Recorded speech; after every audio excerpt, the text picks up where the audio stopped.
First off, I would love to hear just about Rose Culinary Ventures, your role there, and I guess how it got started. Yeah, sure. So we were living in Silicon Valley, and uh, at the time that we moved to Palo Alto, there wasn't a whole lot of restaurant options, and so we were driving to the city a lot, and just like for date night or something with my husband. And a friend of ours from business school was a restaurant investor, and so I kept calling him, bugging him for restaurant reservations and where should we go, and um, so we fell in love with one of the restaurants and we kept going over and over again. And then our friend said, why don't you invest? It could be like your spot. So we did, and that was kind of fun. And then he had a sous chef that was opening up his own spot. And we're like, well, wait, we really want to support him. And then he had a friend that was opening up another restaurant. And we're like, wait, we really want to support him. So it kind of ended up just being more about supporting the chef and wanting to have an experience that was unique. And it's kind of like collecting art. You find an artist that you really appreciate and admire, and you maybe want to invest into more than one piece, or you're not really investing, at least most people are not really investing in the piece of art because you're going to get your money back from it, but because you actually like the art and you like the artist. So that's my number one rule with restaurants is I view chefs as the artist and their food as the art. So I only do stuff that I absolutely love. I don't have any formal culinary background training or anything like that. I just do it based on kind of a gut feeling and just appreciating the craft. So it started with that, and then it kind of snowballed to all of a sudden I had 10 restaurants in the city. And then I had a chef from French Laundry, or a sous chef and a sommelier from French Laundry reach out to me, and I couldn't believe it. They sent me a deck and they wanted to do a restaurant downtown Palo Alto. And it was like all the stars had aligned and I was so excited. It was like, this team was like for sure success. And so I worked with them closely on kind of helping them figure out location and, who should be their investors. And I actually ended up throwing a dinner party and had them fully funded by the end of the night because everybody in Palo Alto was so wanting a Michelin star restaurant. So it was an easy sell, and they're doing great. COVID's been hard on all the restaurants, I'm sure, as you know. But that was really exciting. And then it just kind of, things just started happening, and all of a sudden I'm like, well, maybe I should like make this official. So I created Rose Culinary. And the thing with restaurants is there's not a ton of, as an investor, there's like with being an art collector, there's not a ton of money to be made with it. It's really more about supporting the chef. So fast forward 4 years later, my kids are feeling a little burnt out on Silicon Valley. They threatened to go to boarding school in Hawaii. I tell them they can go, but I'm going with them. My husband stays in Silicon Valley and commutes to Hawaii every weekend. And it was going to be kind of just a 1-year experiment and just kind of like a gap year sort of a thing. And then it ended up being a clear fit for our family that this is where we really wanted to be. And so then all of a sudden I'm like, well, wait, this is so frustrating. The best part about being a restaurant investor is dining in the restaurant. And now I'm living in Hawaii. So I quickly jumped on a few projects in Hawaii. I did 3 restaurants over here. And then COVID happened. And so all of a sudden, these poor chefs are just, it was rough. It's still rough. I have several that will not make it back. They'll be closed forever, which sucks. But just organically, when we moved to Hawaii, people found out I was in the food world, and the Big Island is so rich with innovation and produce, and we live up in Waimea, which is farm country. And so I started being approached by little small, not startups, but small innovations of culinary things, hot sauces and little garden stuff. And Shaka T reached out to me, and she's this dynamite CEO. And she's basically created a tea made from a plant called mamake, which grows wild here in Hawaii.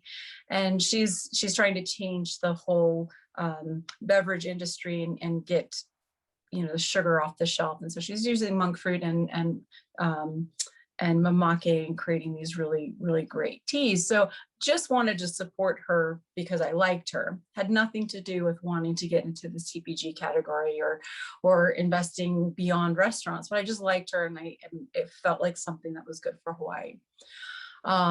At the same time, I was also doing a restaurant here on the Big Island that had they were also a rum company, and the story was really great because they're bringing back heirloom sugarcane to grow the rum and restoring the Kohala Coast in a really holistic way. So that seemed like a no-brainer. And then it just kind of started to happen, and somebody else reached out to me that wasn't in Hawaii that wanted me to invest in their CPG product. And it was in the middle of COVID, and I was thinking, you know, why not? This is a great brand, and this is something I feel like I want to do. So it kind of just happened organically. And now, now it's really turning into, there's quite a few companies that we've invested in. And again, you know, for me, when I invest in anything I do, it's about the person, because I really truly believe that you can have a good product, but not have a CEO that's going to put their heart and soul into it, and it's not going to work. And it's the same thing with a chef. When I meet a chef, I know right away if they have grit, and it takes serious grit. You know, it's really, really hard being in the restaurant industry. And, you know, starting a CPG company is even harder because you're dealing with a bunch of other different layers. And so I'm using a little bit of my restaurant knowledge as far as maybe an elevated list of chefs. So my palate has been a little more elevated, and trying to be choosy about the categories that I'm now moving to invest in. The best thing with CPG is that I can get it here in Hawaii. I can enjoy it every day. Right. You don't have to fly all the way just to have it. Exactly. Yeah. We just did a company called Mudwater, and I'm really excited about it. And it was mostly because I was drinking it every morning and loved the taste, loved how it made me feel. And turns out, great CEO, great company, you know. So that's kind of what for Mudwater on Instagram, I believe. Yeah. This month. Yeah. Yeah. Another one we just did is Better Booch.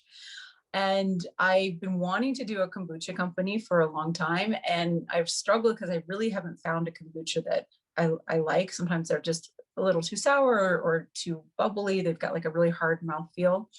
And I discovered this one when I was in California and loved it, absolutely loved it. And then met the CEO, and I'm like, yeah, this guy's great. He's got what it takes. He's super smart, and it's a husband and wife team. And so for me, it's about the story. It's about the CEO. It's about the passion that they have behind the brand. And then of course I have to like it. Wouldn't be any fun to invest in something that I didn't enjoy myself. So I think that's kind of for a lot of VCs, from what I've found, that, you know, that they need to be interested in it. They need to be personally invested in it. So when the pandemic hit, you know, like you mentioned, it was very hard on the restaurant industry. Was CPG your way of kind of, you know, keeping things going or pivoting to something that you knew could withstand a pandemic?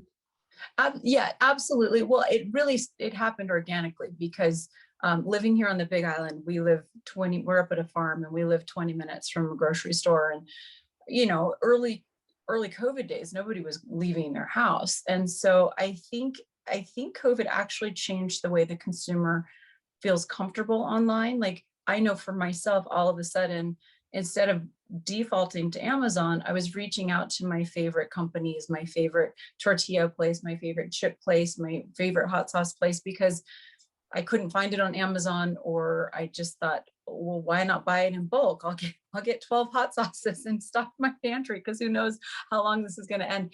So it kind of seemed like a natural thing that I was doing, and it triggered something like, well, this could be a really fun way to stay in the culinary world, harness the information and the knowledge that I've learned over the last few years, and apply it to a food product that I think will do well, and one that I can enjoy. Right. And like you mentioned, the restaurant industry is not an easy one. I'm, for a business owner to get that going. And I know that most restaurants fail in their first year. That's a statistic that gets thrown around a lot.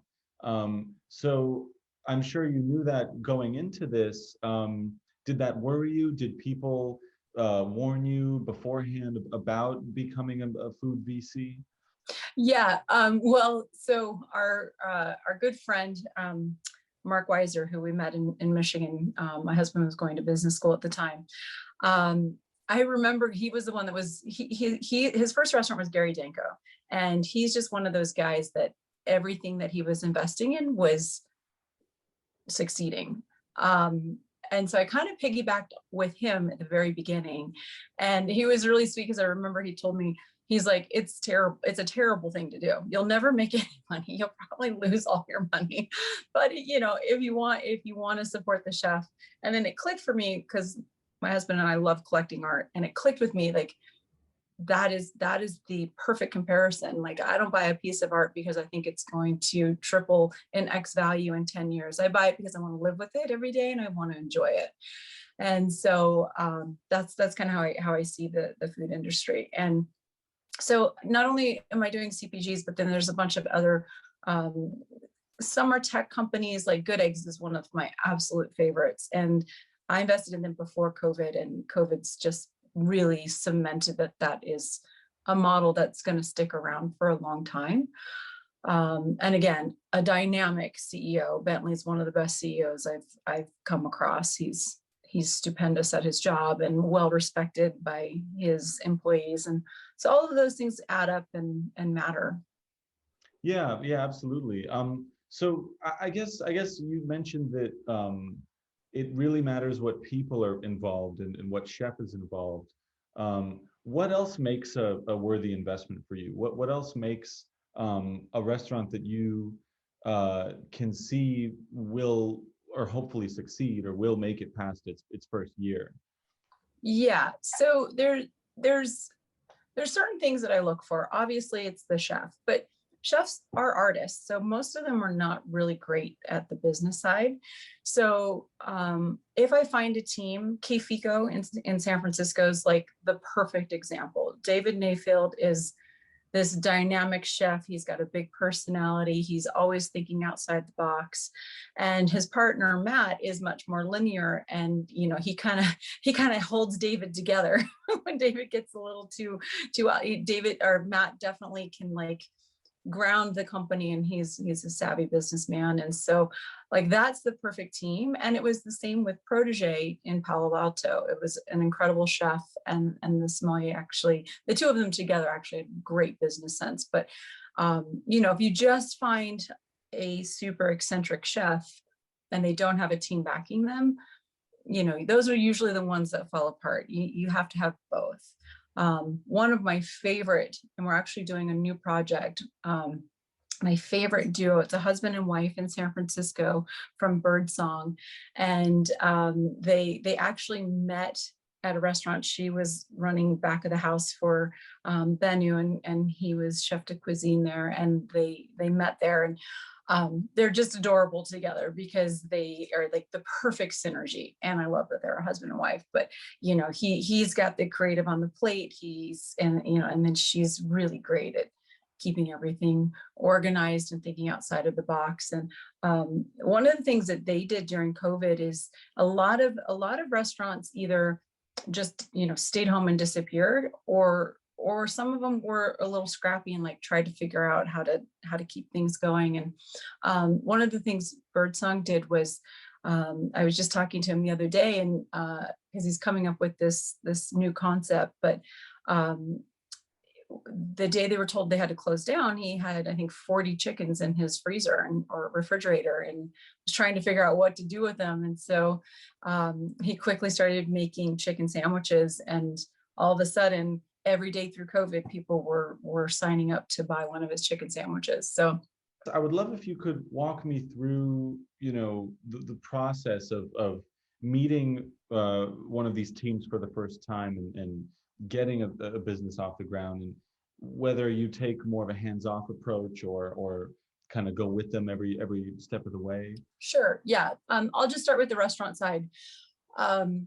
And I think I'll use Kifiko as a good example. So I get invited to lunch with David and Matt. It's not at their restaurant because they don't have a restaurant. It's at a busy restaurant downtown San Francisco. And I don't know, I feel like I'm one of those people that maybe I'm discerning, and I am kind of picky when, when it comes to, maybe I'm too quick to judge. I don't know, maybe it's a flaw, maybe it's an asset, but I usually have a gut when I meet somebody. And I sit down in the booth, and David and Matt are sitting across from me. And there was like chemistry right away. And I remember leaving the meeting feeling like, wow, that guy is going to be like the next Food Network chef. And thank God he has Matt to ground him, because he can go really far, but it's nice that he's got a team to kind of support that.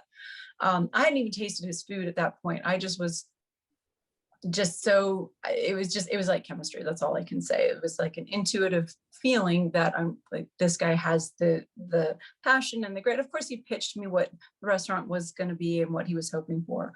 The next step was I had him come and cook for me at my house. And, because that's the proof, it's on the plate. So blown away. It was exceptional, really, really well done. And then from there, then he found a location. I introduced him to some other friends that might be interested in investing. He had to do a big fundraising ask and get the rest of the money himself. And that's a huge part. I mean, it's really hard to raise, X millions of dollars to open up a restaurant. And, that if a chef can do that, that definitely shows that they've got the ability to at least take it to the next step. But here's the thing. No chef wants your investor to start giving opinions on the wallpaper and the light fixtures and what's on the menus. So usually chefs love me because I totally intrinsically trust that in them. I wouldn't invest in them if I didn't trust them, but I know that that's not my place. I'll change my own light fixtures and wallpaper in my house, but it's not if there's something significantly wrong. At one point, Birdsong had a different name, and it was really hard to pronounce. And I did make a suggestion that they might want to change it. I didn't say I wouldn't invest if they didn't change it. It was just a suggestion, but that's kind of as far as I've ever gone. I've never made a comment on the food or the wine list or anything, because this is their creation. Again, comparing it to an artist, you wouldn't want the artist behind you saying, why did you use yellow instead of green? I really don't like yellow. Like, well, then you shouldn't have bought the art.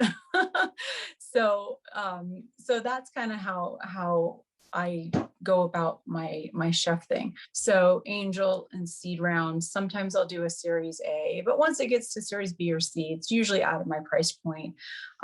There's been one or two, but most of it, I kind of like being the first one. And this was very similar with the chefs, is typically I was the first person to invest in them and take a risk. I think maybe I think I'm comfortable with taking risks. And so I think that I apply that to both CPG, the tech stuff that I've done, and the restaurant stuff. Yeah. So, speaking of risks, what are your greatest challenges in this position now? Whether that's taking on a business that doesn't turn out so well, or watching places close during the pandemic? Yeah, so I had two restaurants that are not going to make it. And it's hard, you know, it's brutal to watch because these people have poured their heart and souls. I have one restaurant in San Francisco, and this was going to be a big one for her. And I really believed it was going to get her a third Michelin star. And there aren't many female chefs that have Michelin stars at all, let alone three.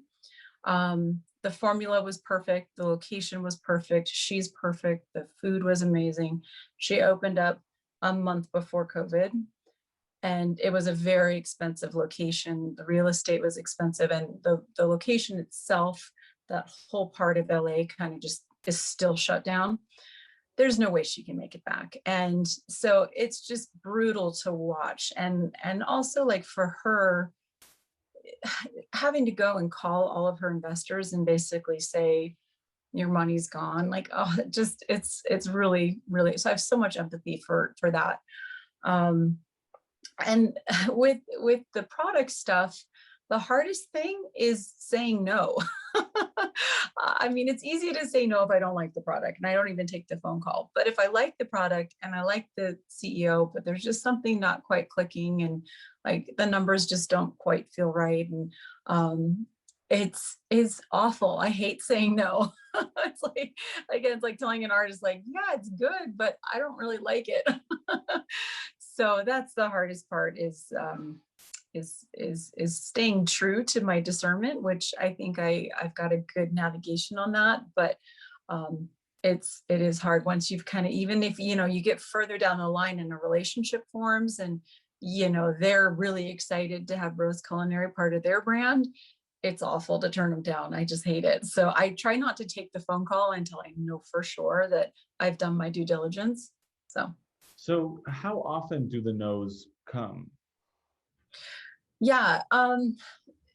So we're probably seeing maybe 4 to 6 companies a month, and we're looking at that. And I'm usually investing in about 1 a month, and that's kind of where we're at. And restaurants, I have been pitched a few this month. I am doing one because it's an extension of Birdsong, and I already believe in them, and I'm already part of their family. So, but the restaurant thing I'm not as excited about anymore, just simply because I live in Hawaii, and it's very selfish. I don't get to enjoy it.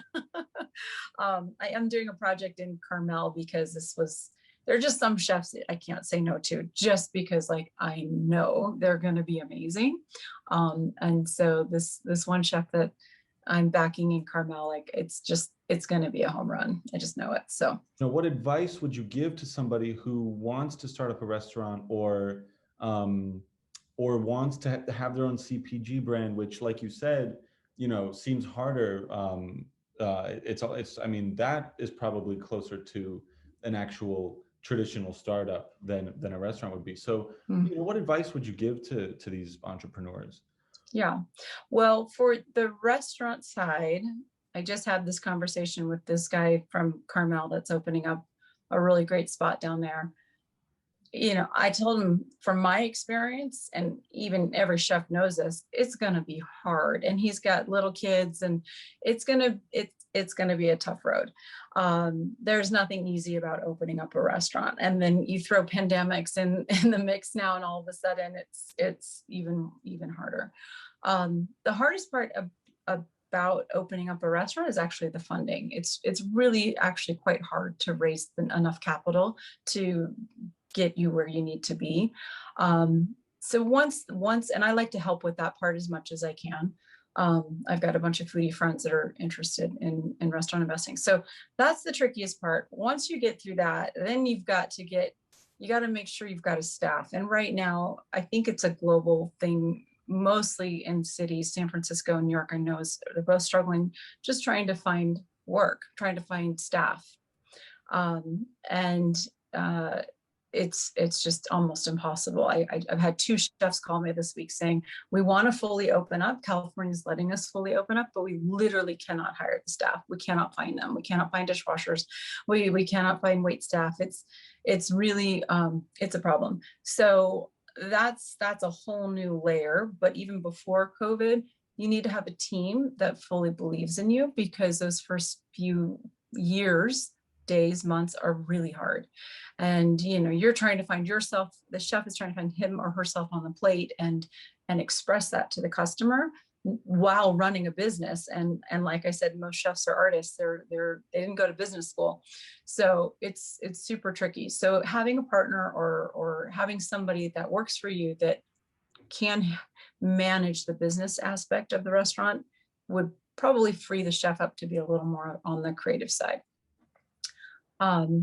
For the consumer products, you know, that's a tough one. I'm kind of new at this. It's really just been in the last year. So I think, you know, the most important thing is creating a brand. And, you know, I know that social media has been a huge influence, especially, I mean, before COVID, but definitely since COVID. A lot of my products I'm finding through Instagram. And, you know, like, is there a following and all that kind of stuff. And then of course, like, everybody wants an influencer. So if you get an influencer, there's kind of get an influencer, you can get an ambassador, which is like a sports person or something like that. You're kind of on your way with those are like the two golden tickets, also hard to do. I'm learning as I go. I've made a few mistakes and but the journey's been really fun. And it's a weird thing that COVID's actually been the best thing that happened to Rose Culinary because it helped me kind of move towards understanding where you know I want to go and what my direction is. So right, and it sounds like it helped open up things to totally. and Yeah. Do you have any other kind of arenas that you want to get into? Anything you're thinking about, or are you kind of sticking in these two lanes right now? You know, I've done a few, like I just did a barbecue company called Sparks Grill, and I did it because I was really excited about it. Again, another really wonderful CEO doing something I actually think is going to be good for our world. But it's tricky because I don't really know anything about product. I mean, it's like I know about food product, but I don't know about like electronics and stuff. So I'm researching a blender right now. It's kind of fun, but again, I need to do a little more due diligence. The Sparks barbecue has been great, and I actually think he's going to do really well. But it's all new. That's kind of like the first kitchen gadget, I guess you'd call it. That's really fun. I've looked at a bunch of like delivery sites and and other like good egg type startups like that, food delivery, grocery delivery sites. I guess one of the things that I would add is I try to be careful not to invest in anything that's going to compete with something I've already invested in. You know, now that you're looking at products and electronics and things, do you ever collaborate with Dan Rose? You know, do you ever ask for his input on something that you're looking into? Yeah, for sure. He's my biggest cheerleader. He's great. I keep bringing products into the house and I'll make him do blind tastes. He's like, I don't know, I can't tell. I don't think his palate is as refined as mine, but he's getting there, which is Well, great. you're here, so it makes sense. Yeah, we did a whole granola bar case study the other day. I made him taste everything, and it was great. He chose the one I invested in, so that was smart. I don't know if my daughter tipped him off or not, but he as far as like the tech stuff goes, I'll certainly run stuff by him, but you know, he's an expert at what he does. And so I kind of try to keep the food stuff to me and let him do the rest. Well, it sounds like at least he knows his granola bars. At least he does. He does. He's funny. He's alone in California, and he called me and he's like, there's nothing to buy in the grocery store. I need you to help me. So yeah, we make a good team, and it's fun to eat out with him. And he's when we first met, I think he tried to impress me. He invited me to make pizza night, and he bought one of those Boboli pizza crusts, and he took like a jar of canned garlic, like the gross garlic, and he like put the whole jar on it. And then I think he put like Velveeta slices and tried to convince me that he knew how to cook.